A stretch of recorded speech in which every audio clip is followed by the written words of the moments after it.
여러분 안녕하세요. 광주교육대학교 교수 박남기입니다.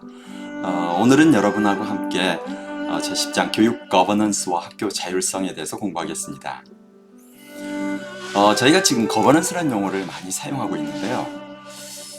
왜 이렇게 익숙하지도 않고 의미도 명확하지 않은 외래어를 사용하고 있을까에 대해서 한번 같이 먼저 생각해보는 시간을 가지고 그 다음에 명확하게 이 거버넌스를 우리말로 한다면 뭐가 될지 우리말로 해봐야 머릿속에 명확하게 정리가 될 수 있겠죠. 그래서 그러한 얘기부터 시작해서 재미있게 진행을 하겠습니다. 앞부분에서는 이 교육 거버넌스라고 하는, 저는 이걸 협치라고 표현을 합니다. 이 협치의 개념, 이게 등장하게 된 배경, 여기에 대해서 같이 공부를 해보고요. 그 뒷부분에 가서는 지금 이 책에서는 교육 거버넌스라고 표현을 하고 있지만 실은 거기에 그게 맞지 않습니다. 교육 지배구조 혹은 통치구조가 합당할 것입니다. 여기에 대해서도 같이 공부를 하겠습니다. 그래서 오늘은 이 두 가지를 나누어서 진행을 할 것입니다. 자, 그러면 지금부터 같이 여행을 떠나보겠습니다. 여러분들 지금 제가 잠깐 자료를 하나 보여주려고 하는데요. 어떠한 경우에 외래어를 쓸까 이걸 한번 생각을 해볼 수가 있거든요.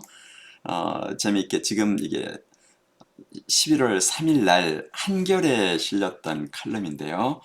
로버트 파우저라는 언어학자가 써놓은 글입니다. 이번에 그 옥스퍼드 영어 사전에 한국 단어가 무려 26개가 새로운 언어로 등장을 했습니다. 여기 뭐 오빠, 치맥, 먹방, 한복, 태권도, 김치 뭐 이런 것들을 영어 단어로 이제는 인정한 거죠. 그건 우리가 지금 텔레비전, 뭐 스마트폰 뭐 이런 식의 외래어들을 그대로 차용하는 것과 같습니다. 그렇다면 왜 이렇게 외래어를 갖다 쓰게 되는 것일까? 왜 한국어가 거기에 포함되어 있을까에 대한 것을 토대로해서 이 파우저가 해놓은 걸 보니까 아무튼 이 사람은 위드 코로나 했을 때 이 위드라는 게 들어간 것도 상당히 재미있다 이렇게 얘기합니다. 우리나라에서도 이런 코로나, 이것을 코로나19라고 하는데 한국말로 하려고 하면 바이러스 어쩌고저쩌고 설명이 복잡하잖아요. 그렇게 되는데요. 일단 여기에서 그 외래어 사용 이유를 하나는 원래 기존 언어에 없던 것을 언어 속으로 유입시키기 편리하기 때문이다. 이렇게 얘기를 하나 하고 있습니다. 그러니까 그 단어를 사용하면 좀 사용하기가 편하다는 거죠. 그 다음에 아마 이제 governance란 말도 적절하게 사용할 만한 이 용어가 없어서 사용했다 이렇게 보는 게 타당할 겁니다. 그 전에 그러면 뭐 이런 통치 구조랄지 이런 말이 없었냐, 뭐 꼭 그러는 것은 아닙니다. 그럼에도 불구하고 이걸 다 아우르는 적절한 언어가 없다 보니까 그러한 용어를 사용했다 이렇게 우리가 이해할 수가 있을 것입니다.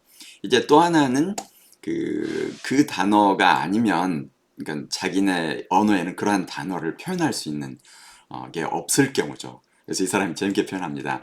영어, 우리말로 오빠를 굳이 영어로 표현하자면 빅브라더인데, 이 오빠를 새로운 단어로 받아들인 이유는 빅브라더 뜻이 아니란 말이죠. 우리나라는 그냥 학교에서 여러분 선배들한테 오빠 이렇게 부르기도 하죠. 아니면 언니 이렇게 부르기도 하잖아요. 빅시스터. 그러나 그런 뜻이 아니고 여기에 쓰이는 것처럼 그냥 케이팝에서 오빠는 더 넓은 의미잖아요. 우리는 연장자이면서 나하고 친근한 사람이면 이성일 경우에는 언니 혹은 동생, 동성일 아니 이제 여성끼리는 또 이성일 경우는 오빠 혹은 누나 뭐 이런 식으로 밑에는 동생이라고 부르고 이렇게 이런 것들을 할 수가 있습니다.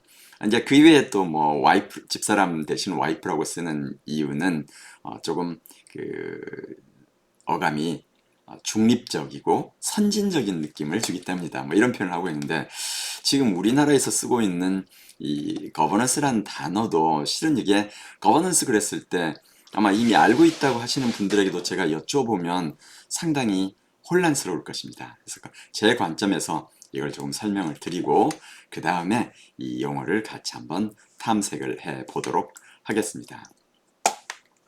이 우리 교재에 가면은 교재에서는 교육 거버넌스에 대한 이해, 그리고 국가 지방 단위 학교, 그다음에 관련 주요 쟁점 뭐 이런 식으로 구성되어 있는데요.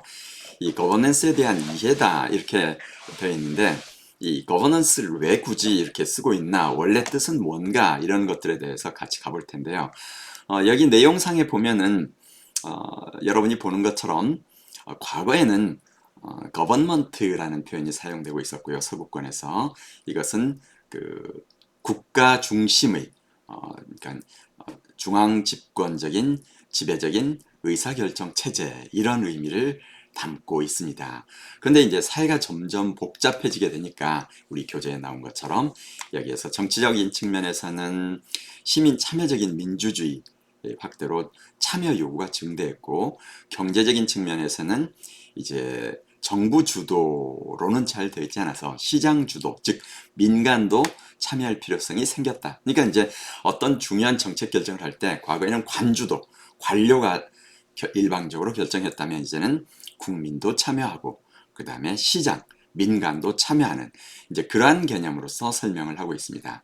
그리고 또 하나는 과거와 달리 아주 복잡한 이렇게 갈등이 등장하고 있고요. 또 첨예하게 등장하면서 사람들의 참여 욕구도 커지다 보니까 이것까지를 합쳐서 이렇게 사람들이 참여하고 거기에 의사결정을 할 때 참여하는 형태의 의사결정이다, 이런 의미로 이 거버넌스 개념이 따로 등장하게 된 거죠. 그래서 여기 본 것처럼 70년대까지만 해도 이 거버넌스란 말 자체는 그냥 정부 혹은 지금 우리가 쓰고 있는 통치구조, 지배구조, 이런 표현을 일반적으로 썼었는데, 그게 80년대 들어서는 이제 지역경제 활성화, 민간 파트너십이 초점이 되었다.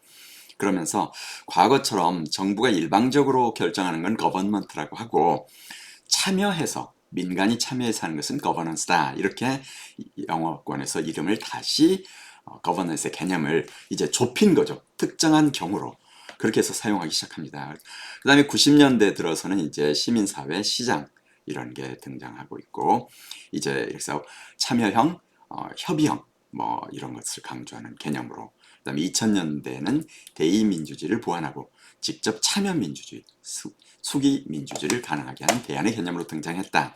그렇다면 우리가 거버넌스란 말을 쓴다면 그러한 것을 대변할 수 있는, 즉 우리가 통치구조, 지배구조란 말이 있는데, 또 지배적 정책 결정, 이런 말인데, 그걸 벗어나는 참여형의 정책 결정, 의사결정, 참여형의 지배구조다, 이렇게 개념을 정의를 할 수 있겠죠. 그래서 말이 복잡하니까 그걸 줄여서 뭐 참여형 통치, 그래서 참치 그러잖아요. 기존에 참치 튜나가 있잖아요. 그러니까 참치란 표현보다는 저는 여기서 협력적 통치다, 그래서 협치라는 개념을 자주 사용합니다. 그런데 이 협치라는 개념을 또 국가 차원에서는 여당과 야당이 어떤 서로 힘을 모아서 통치를 한다, 이런 개념으로 또 요새 사용이 되고 있기는 합니다. 그래서 그런 관점에서 제가 여러분에게 이 개념을 조금 더 설명하고자 하는 것입니다. 여기 뭐 등장 배경 및 개념, 우리 교재에서는 정치학적 차원에서는 다원적 주체들이 협력적 통치를 한다. 행정학 쪽에서는 국가와 지방의 통치 구조에서 여기에서 함께 간다. 또 사회학적 측면에서는 국가나 시장과 구별되거나 또 양자와의 긴밀한 관계 속에서 작동하는 사회의 자연스러운 조정 양식의 하나의 형태 혹은 조직적 네트워크다, 이렇게 표현하고 있으니까, 즉 아무튼 여러분들이 하나 기억할 것은, 거버넌스란 표현을 굳이 우리말로 쓴다면, 그러니까 우리가 외래어로 차용해서 쓰고자 한다면, 그때 의미는 일반적인 지배구조를 의미하는 게 아니에요. 이것은 참여형, 협력적 이러한 지배구조 혹은 정책 결정 구조, 그런 의미로서 우리가 도입을 했던 거죠. 그런데 요새 널리 보면은 그냥 교육 지배구조 이렇게 쓰지 않고 교육 거버넌스 이렇게 씁니다. 왜 그렇게 쓰나 그랬더니, 아까 여기서 제가 여러분에게 소개를 했었죠. 여기에 보면은 굳이 와이프라는 말을 집사람이라는 표현 대신에 아내 이런 말 중에 대신에 와이프 여기 보면은 쓰고 있는데, 왜냐하면 집사람 그러면 상당히 가부장적이고 남성 우월적인, 지금 여기에 보면은 이제 그렇게 돼 있어요. 이런 표현이 있다. 그러니까 여기에서 한국 남성들은 배우자를 이렇게 하는데, 그 이유는 집사람이라고 그러면 왜 집에 있는 여자라는 의미잖냐, 와이프를, 아내를 너무 좀 낮잡아 보는 거 아니냐. 그러니까 그냥 와이프라는 표현을 쓰고, 또 그러면 어쩐지 외래예요. 우리는 외래에 대한 어떤 그 사대 의식이 좀 남아 있습니다. 그래서 선진적인 것 같으니까 쓴다 이러는데, 제가 볼 때 딱 지금 학계에서 이 거버넌스란 말을 그냥 또 일반적으로 널리 쓰고 있는 이유가 지배구조, 통치구조, 그럼 어떤지 억압적인 것 같고 어떤 그 좀 우리에게 강압적으로 다가온다는 말이죠. 그러니까 이걸 그 거버넌스라는 말로, 즉 집사람이라는 표현 대신에 와이프라는 표현을 쓰는 것처럼 그러는 게 아닌가. 이게 지금 제가 가지고 있는 생각입니다. 그래서 우리 교재에서도 그렇게 쓰고 있는데, 그렇게 쓰면 이유는 뒤에 보면은 국가 차원의 거버넌스, 지방 차원의 거버넌스, 학교 차원의 거버넌스라고 하는데 그러면 말이 안 돼요. 그래서 여기에 그런 의미로 쓰고 있습니다. 여기 보면은 이제 그 행정학 입장에서 바라본 정부, 거버넌먼트와는 차이가 있다 얘기했잖아요. 그러니까 이 거버넌스라는 개념이 새로 등장하면서 그 전에 사용했던 개념은 그냥 거버넌먼트로 이렇게 조금, 그러니까 독단적으로 정부가 혼자서 결정하는 것은 거버넌먼트다, 이렇게 이제 개념을 잡아 놓은 거죠. 그리고 참여형으로 결정하는 것은 거버넌스다, 이렇게 구분을 주는 것을 보고 있습니다. 그 다음에 그 문제 해결 과정에 초점을 두는 어떤 개념이다, 이렇게 지금 설명을 해 가고 있습니다. 근데 우리 교육행정학계도 이제 이 개념을 받아들였어요.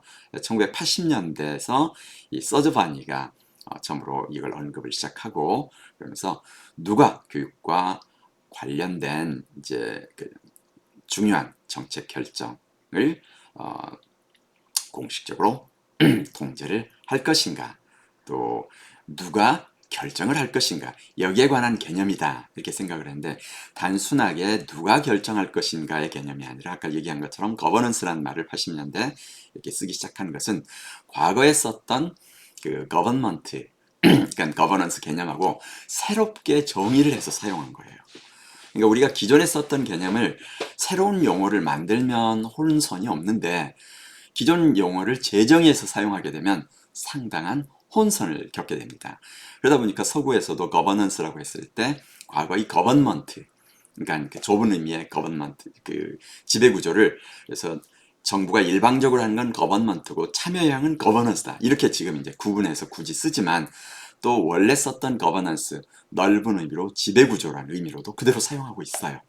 그걸 우리나라에서는 더욱 혼란스럽게 받아들인다, 이 말이죠. 그러니까 이걸 간단하게 제가 정의를 하자면, 원래 있었던 거버넌스란 용어가 있었는데 그게 지배구조의 뜻이었어요.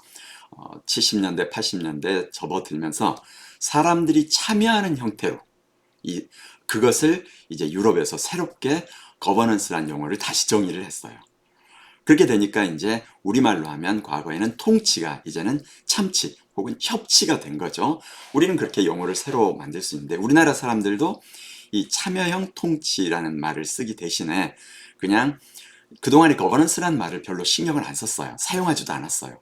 그러다가 서구가 거버넌스라는 말을 쓰기 시작하니까 새로운 용어로 그걸 그대로 들여와서 그냥 소리 나는 대로 쓰고 있는 거죠. 와이프 이러듯이. 그런데 이때 거버넌스 개념은 새로운 의미의 거버넌스가 아니라 요새 사용되고 있는 걸 보면 원래 사용되고 있었던 통치구조, 지배구조의 개념으로 그냥 널리 또다시 쓰이고 있단 말이죠. 그러니까 더욱 혼란스러워진 거예요. 어떤 사람에게 내가 물어봤어요. 왜 굳이 거버넌스라고 하냐, 통치구조, 지배구조 하지. 그랬더니 어감상 그렇다. 즉 집사람이라고 하기는 좀 너무 권위적인 것 같아서 와이프라고 쓴다. 이거하고 답이 비슷해요. 그러면서 또 지금까지 살펴본 것처럼 거버넌스라는 용어가 등장한 것은 이런 거고 뭐 뜻은 어떻고 막 이렇게 또 설명하잖아요. 근데 실제 사용할 때는 그냥 단순한 지배구조 의미로 쓰고 있다는 말이죠. 이 혼란을 줄이는 방법이 전통적 의미, 넓은 의미에서 서구에서 오래전부터 쓰고 있었던 거버넌스는 그대로 통치구조 혹은 지배구조라고 하고, 80년대 이후에 새롭게 재정의한 거버넌스는 우리말로 한다면 협치라고 쓴다면 아마 명확하게 들어오지 않을까, 이렇게 생각을 하고 있습니다. 여기에 보면 거버넌스 구성 요소라고 하는데, 즉 여기에서 이제 말하는 것은 협치의 구성 요소입니다. 참여자가 다양해져 있고요. 협력, 협업을 하겠죠. 그 다음에 목적이 뭐 당연히 정책 결정을 해야 되니까 목적은 과업이 있겠죠. 그 다음에 자원이 당연히 투여되는 자원이 있을 거고요. 역할은 여러 사람들이 참여해서 자원을 통합적으로 운영해가지고 결과를 얻어내는 재반 과정이다. 이렇게 설명을 하고 있습니다. 제가 이제 이건 우리 전국 교대가 같이 쓰지 않는 것을 포함을 시켜놨는데요. 아까 설명했던 이겁니다. 번역 용어가 들어왔을 때 정착을 하려면 이제 하는데 이 거버넌스가 원래 일반 용어로 사용되고 있던 거버넌스가 있고 특별한 의미의 거버넌스가 서구에서 새로 만들어져서 등장했는데 제가 왜 그러면 그냥 통치구조 했을 때 또 다른 학자는 이런 답을 했어요.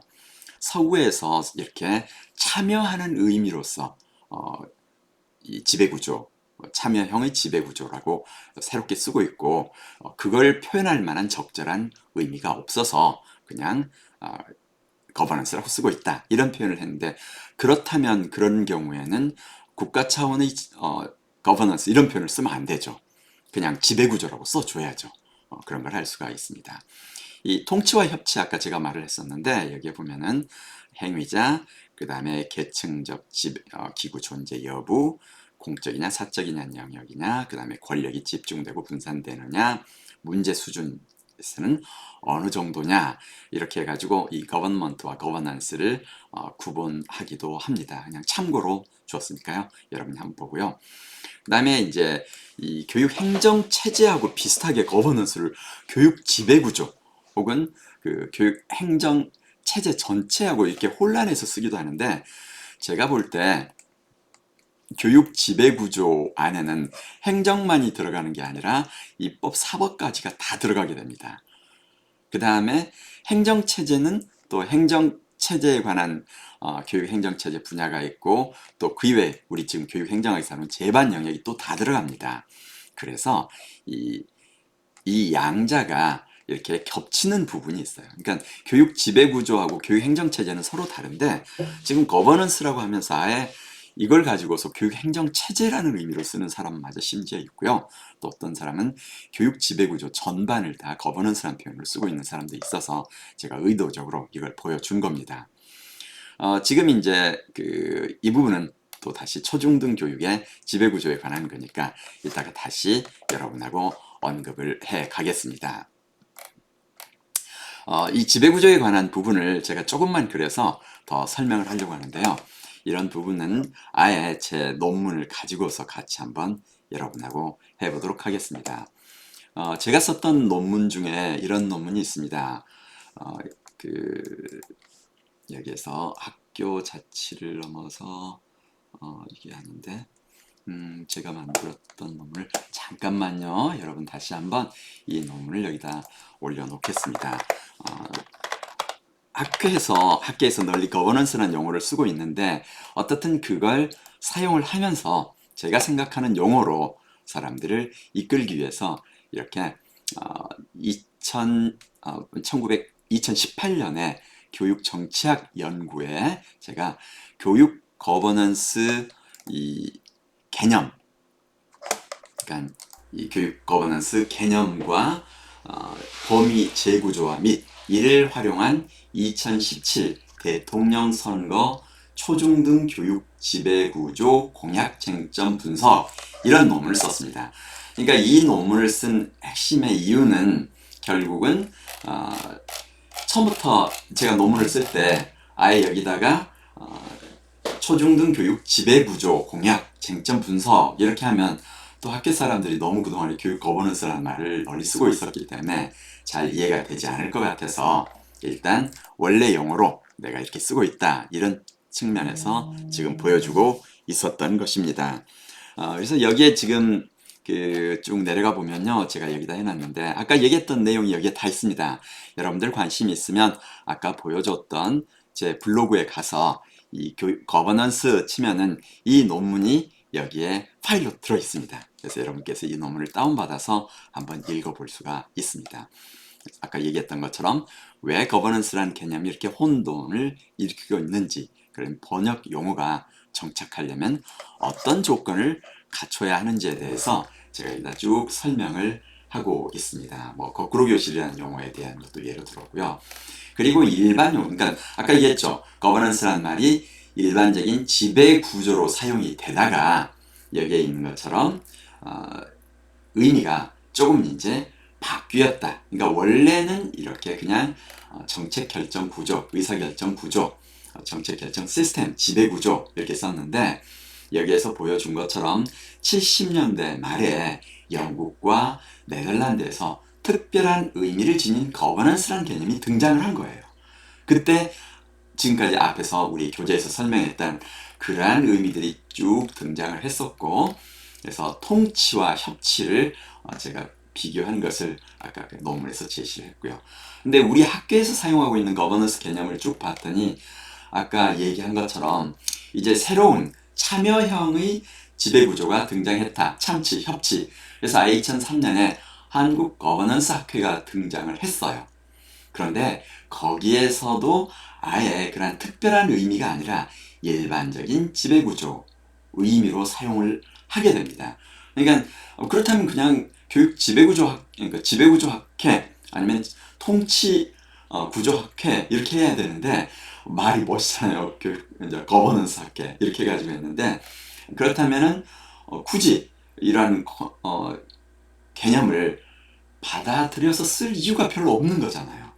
근데 여기에서 김기석은 의미는 물론 그 뉘앙스까지 보존하고 싶어서 쓰고 있다. 그런데 이게 지배구조라고 만약에 하는 데다가 이 거버넌스라는 말을 쓴다면 이게 지금 그 용어를 살 계제가 아니잖아요. 그 다음에 이정재 등이 써놓은 교육행정학 책에 보면은 교육행정과 거버넌스 개념의 등장, 여기에서는 특정한 개념이다 이렇게 설명하고 있는데 뒤로 쭉 가보면요, 여기에서 국제 및 국가 수준의 교육 거버넌스, 지방 및 학교 수준의 거버넌스 이래가지고 아예 그냥 전체적인 걸 다 포함시키고 있어요. 우리 책도 똑같은 우를 범하고 있다. 이걸 볼 수가 있습니다. 제가 이러한 개념의 혼선을 벗어나야 된다. 여기에 이제 번역으로서의 거버넌스 개념과 활용상을 유의점까지 제가 여기다 상세히 설명해서 만약에 협치, 지금 여기에서 제가 이 협치와 관련된 중요한 이슈라고 할 경우에는 굳이 뉘앙스를 살려서 뭐 거버넌스라고 이렇게 특별한 의미로서의 거버넌스는 협치라고 번역을 해도 될 거다. 그 다음에 일반적인 의미에서는 그냥 지배구조라고 그대로 써도 될 거다. 이렇게 제가 하고 있는데 유사한 의미를, 그러니까 문제를 제기한 학자가 있기는 합니다. 그래서 여기까지 해서 여러분들에게 제가 지금 우리 교재에 있는 교육 지배구조 하기 전에 이 거버넌스라는 것의 개념이 어떻게 등장했고 어떤 의미를 가지고 있는지에 관한 것까지를 설명을 했습니다. 참고로 여러분하고 우리 교재를 한번 보면요, 우리 교재에서는 아까 얘기한 것처럼 교육 거버넌스에 대한 이해 이렇게 되어 있는데 여기에서 제가 지금 그 설명을 조금 장황하게 했어요. 이렇게 장황하게 한 이유는 우리 교재마저 오류를 범하고 있어서 그렇습니다. 앞부분에서는 특별한 의미로서의 교육 거버넌스를 사용하고 있다가 뒷부분에 가서는 다시 일반적인 의미를 사용하고 있어서 이렇게 좀 장황하게 설명을 했어요. 이건 제가 이 강의를 듣는 우리 학생들만이 아니라 우리 학계에도 널리 하고 싶은 이야기입니다. 우리가 굳이 거버넌스란 용어를 왜 쓰고 있는지를 다시 한번 고민해 보고요.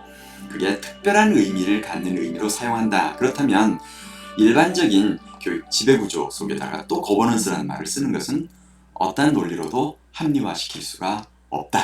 여기까지를 말씀을 드리겠습니다. 그래서 최종적으로 정리를 하자면 이 거버넌스란 용어는 원래 과거에도 Higher Education Institutional Governance 이런 표현처럼 그냥 고등교육 지배구조 이런 말이 사용이 됐었어요. 그러다가 70년대 유럽에서 참여형의 지배구조 이런 표현으로 거버넌스가 새롭게 재정의가 됐고 80년대 들면서 그게 교육 행정학계도 받아들여지고 우리나라에도 도입이 되면서 사람들이 거버넌스라는 용어를 쓰게 된 거고요. 그런데 그 안에서 혼선을 빚어서 그러한 특별한 의미로서의 거버넌스를 개념이 아니라 그냥 지배구조, 통치구조를 다 거버넌스라는 말로 통칭하고 있는, 그래서 어찌 보면 집사람이라는 말 대신에 와이프라는 표현을 쓰는 것과 비슷한 행태, 유사한 행태를 보이고 있다. 여러분들이 거버넌스라는 말을 대하게 되면 이게 지금 지배구조를 주로 의미하는 경우가 많은데요. 특별한 경우에는 말씀드렸던 협치 혹은 참치, 참여형 통치구조, 지배구조를 의미하더라. 이렇게 이해를 하면서 들어가도록 하겠습니다. 가능하다면 여러분들도 제 생각에 좀 동의를 해서 뜻도 명확하지 않은 거버넌스라는 말을 쓰기보다는 명확하게 지배구조, 통치구조 이런 표현을 쓰고 혹은 협치, 참치, 협치로 이렇게 써주기를 기대를 합니다. 자, 그럼 오늘은 여러분하고 같이 이 정도에서 첫 부분 이야기는 마치도록 하겠습니다. 여러분 경청해 주셔서 고맙습니다.